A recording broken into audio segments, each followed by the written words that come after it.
would sell to the countries that don't have such a law. So like if they could only sell it for so much a barrel here, but they could sell it for a higher price in Japan or Germany or wherever, they would just sell it there. So as far as controlling the price, the international price of oil, the federal government can't do that. The state government certainly can't do that. A couple long-term solutions, we're sitting on top of all this natural gas.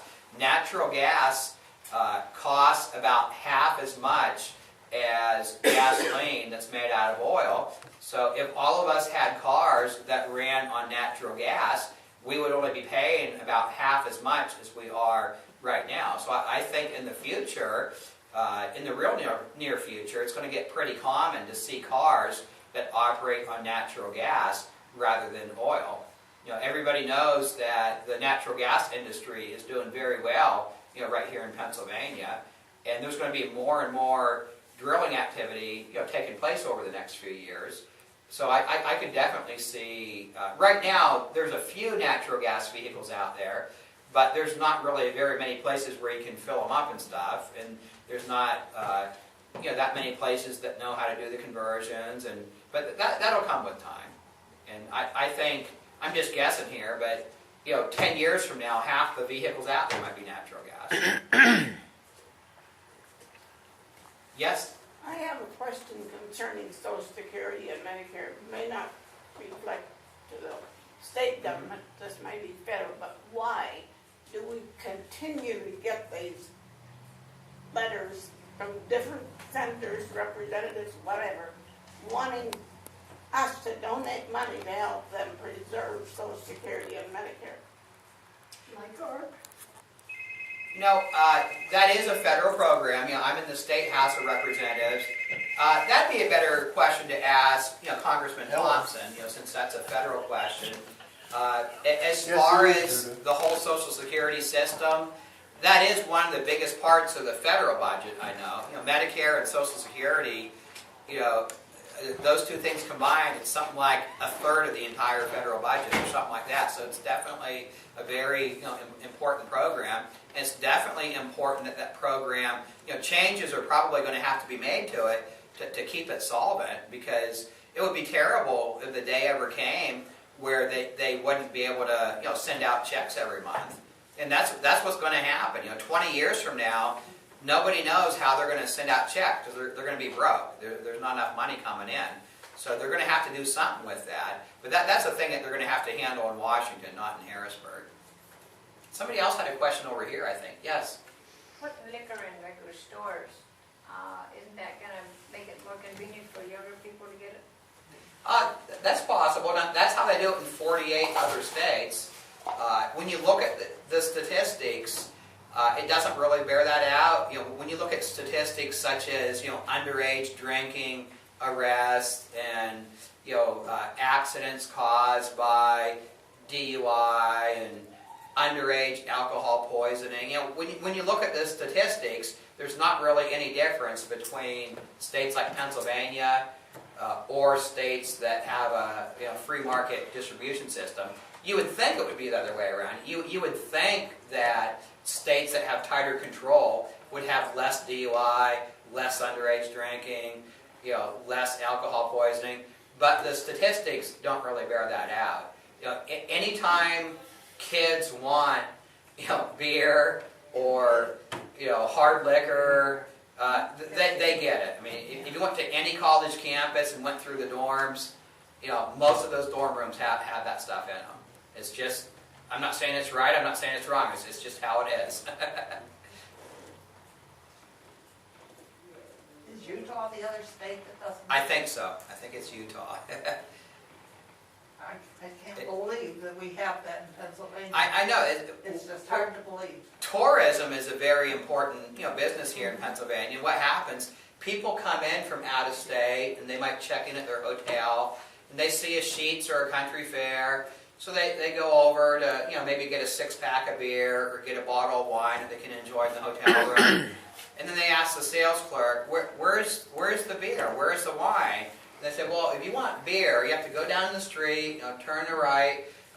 There's a place where you can only buy beer. Or if you keep going a couple blocks more, then go over, there's another store where you have to buy a bottle of wine.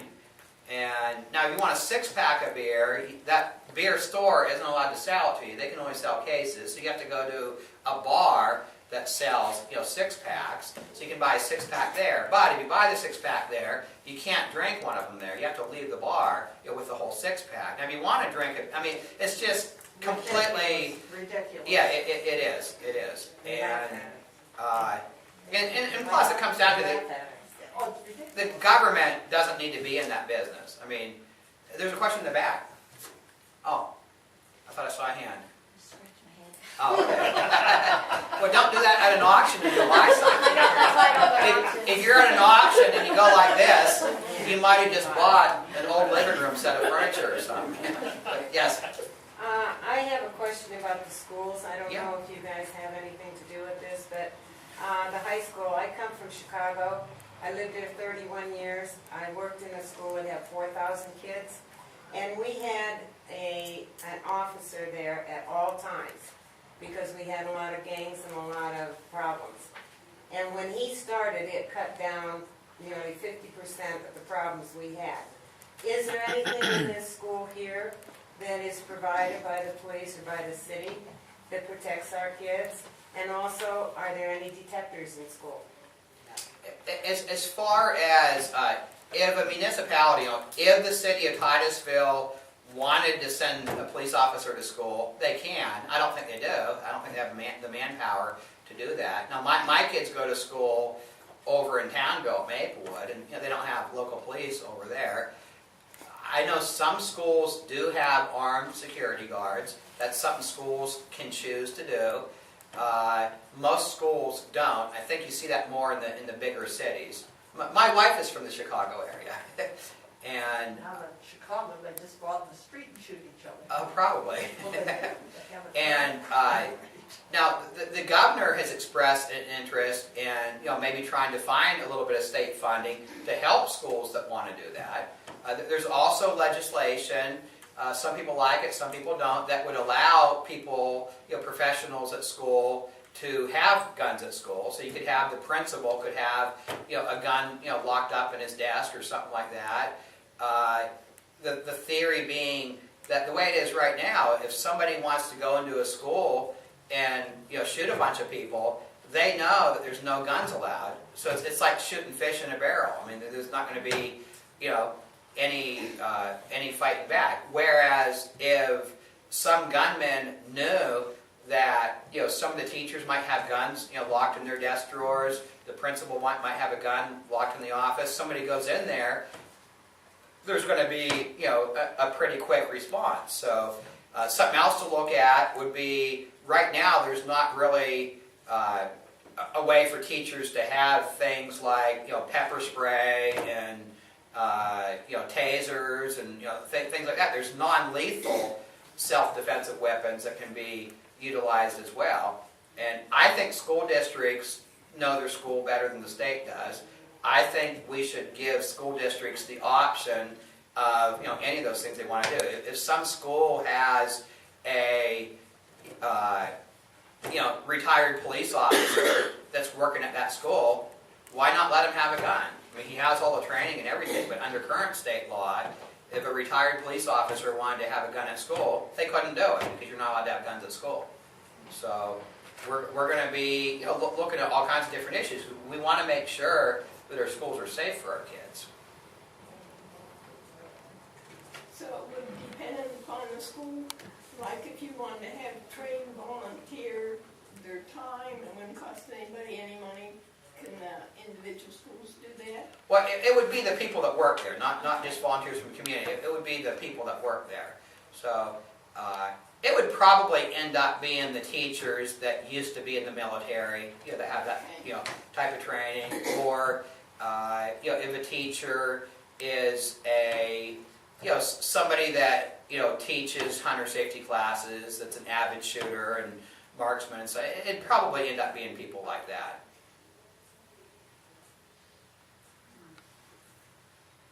There must be more questions. On the federal level, sequestration is big in the news right now, and I know that in aging we have real concerns about less funding for things like meals and even just Mhm. operating senior centers. How is that going to impact as it trickles down to the state level?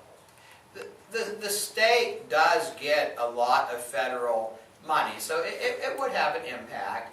Now, people have different opinions on, the extent of the impact. Everything you're reading in the news and seeing on TV, you would think that, government spending is being cut in half or something like that.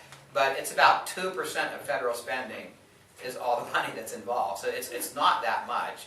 And how they count money in Washington, if some program was funded at $100 million last year, and they were planning on increasing it to $105 million this year, if they scale that back and they only increase it to $102 million, around here, we would call that a $2 million increase. Well, in Washington, they call that a $3 million cut, because it was going to go from $100 million to $105 million, but if you only take it to $102 million, that's $3 million less than they said they were going to do, so they would call that a $3 million cut. Well, it's really kind of silly. When you look at the national budget deficit every year, the federal government spends about $1.1 trillion a year more than they take in. They take in something like $3.5 trillion a year. That's with a T. But they spend, the budget is $3.5 trillion, but $1.1 trillion of that is borrowed money. So about $1 out of every $3 the federal government spends is borrowed money. So they add about $1.1 trillion a year to the national debt. Now, if you look at what they're fighting about in Washington right now, the president and the Senate and the House, they're fighting over $80 billion of spending.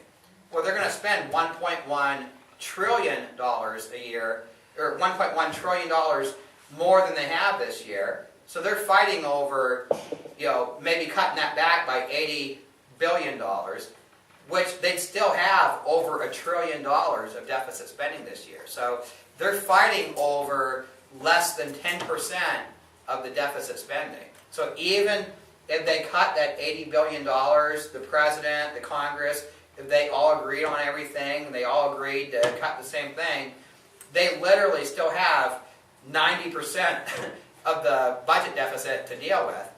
Plus, they still have to deal with the $16 trillion of national debt, which is the accumulation of all the deficits, 1 year after the next, for the last several decades. So, just about everything that the federal government funds is probably going to have to be cut back, because they can't keep borrowing that much money. It's just like a household. If somebody makes $20,000 a year, but they spend $30,000 a year, well, then the next year they make $20,000, they spend $30,000. The next year they make $20,000, they spend $30,000. At some point, the money that you're paying on those loans to pay that money back starts getting into other things. Less money to buy groceries with, less money for utilities, less money for health care. At some point, the whole thing collapses.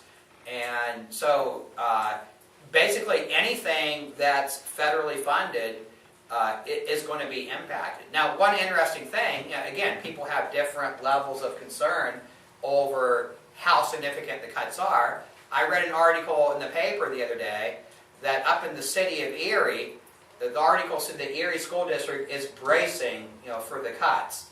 Well, the Erie City School District, they're going to lose about $500,000. And that sounds like a lot of money, and it is, but the Erie City School District budget's $140 million. So if you do the math, it's about 1/3 of 1% of their entire budget.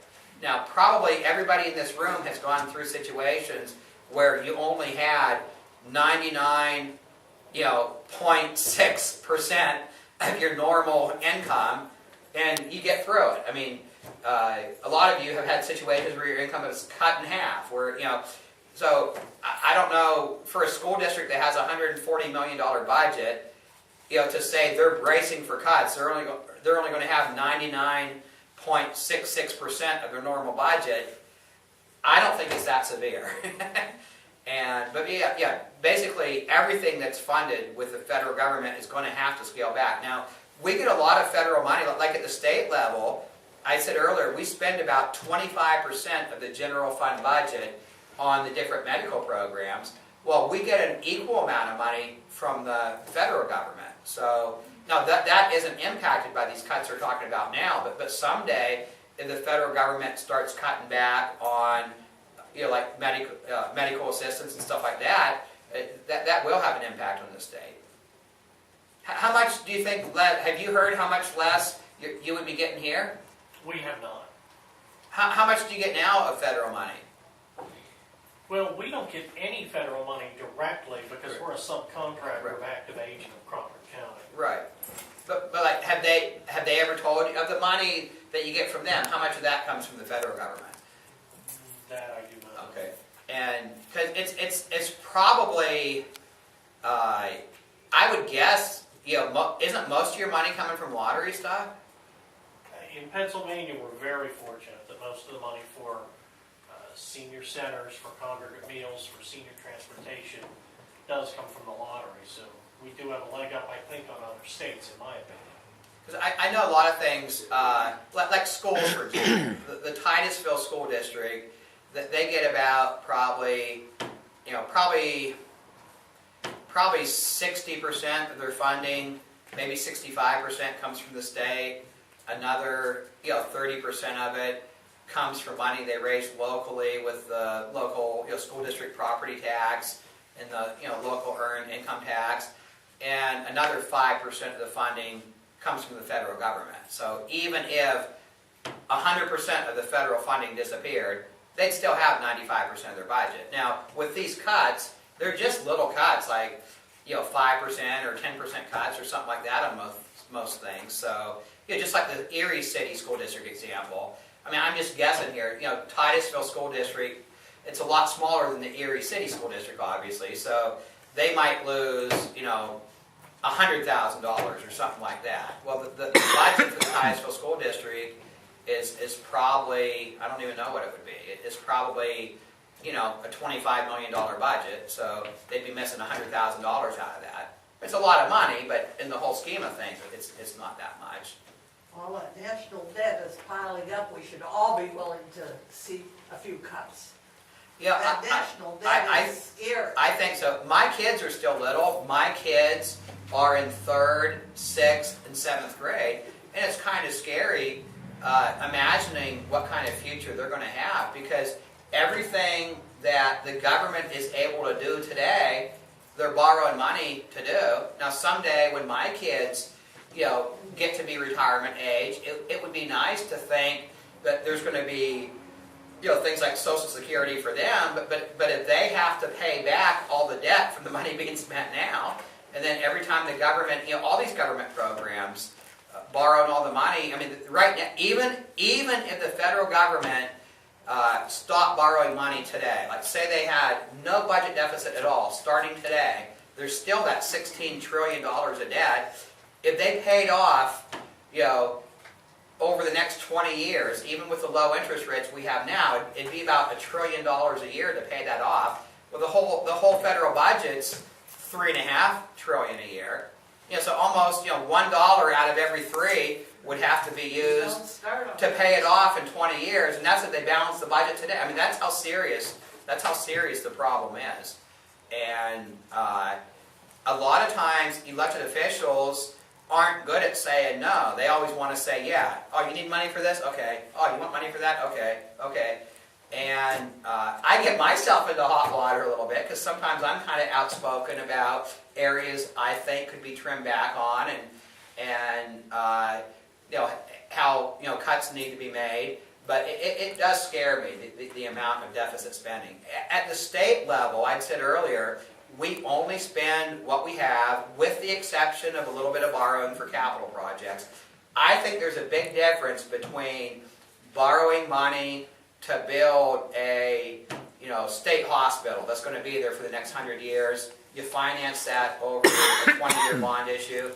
I think that's a lot different than borrowing money, and then with the borrowed money, you pay electric bills and pay somebody their paycheck, and that's what the federal government's doing. I mean, they're using long-term debt to pay for daily expenses, and that's wrong in my opinion.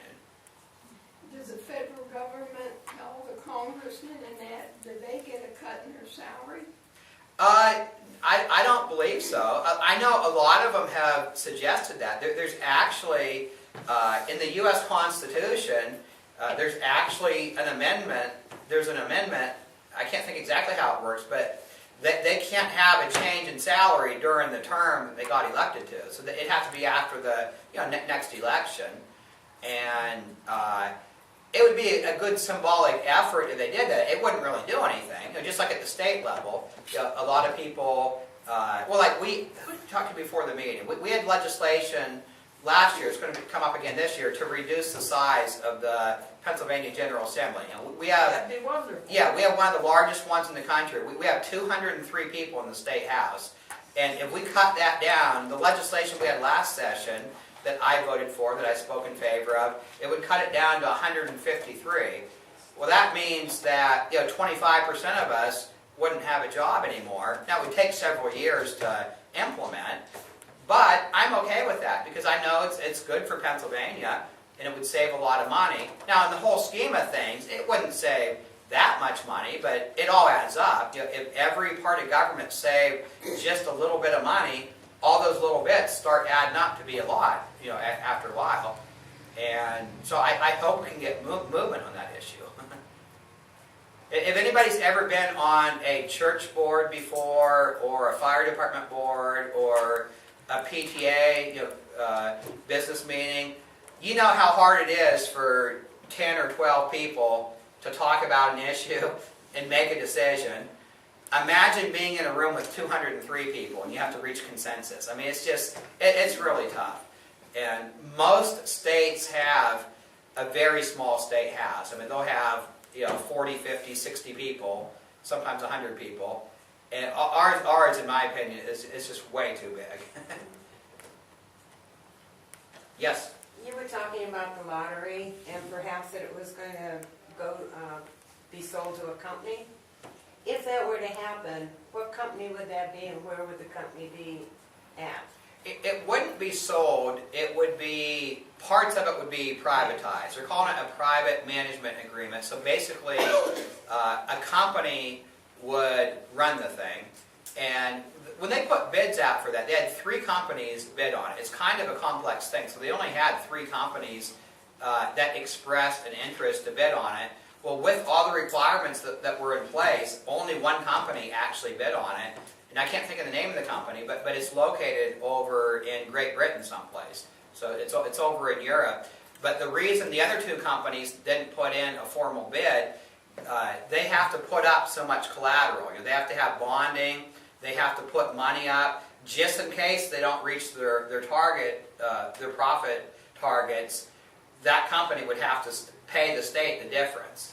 Because the whole idea of the plan is to generate more money. So if the company that's running it, if they don't really generate those higher profits, that company would actually have to pay the state money. And a lot of companies aren't able to have that type of collateral to put up. So there's actually only one company that made a bid, even though it looked like 3 companies were going to make bids, but in the end only one company made a bid.